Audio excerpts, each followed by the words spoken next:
Yo, what's up, guys? So we're buying a toy for my cat. Yeah. Pupunta kami ng pet shop.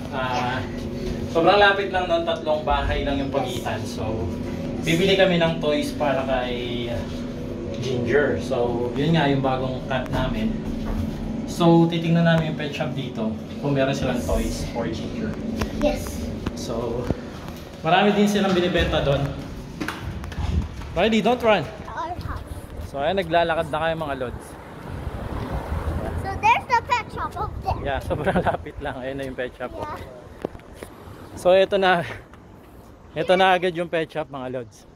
Sobrang lapit lang sa bahay namin. So, come on, let's find out. Ay pare, you have toys for cat pare. Toys for cat. This one?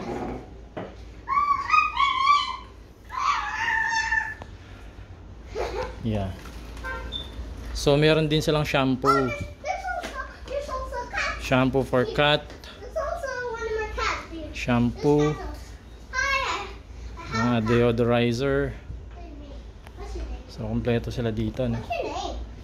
May binebenta rin sila ditong They're cats. also cat. Yeah, they're so cute. Yeah, they're so cute. I think this is a British short hair cat. What? The breed is British short hair. Pare, how much?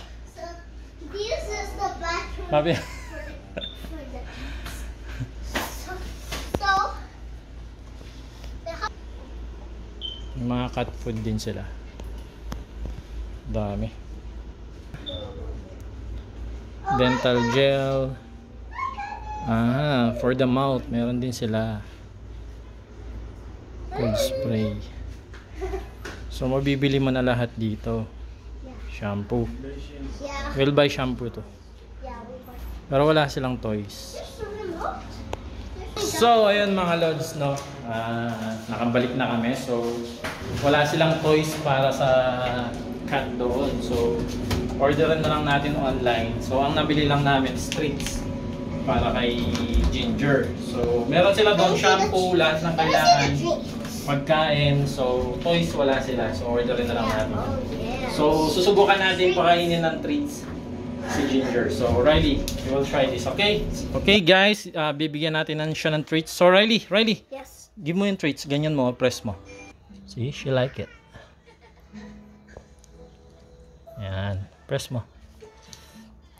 See, she like it.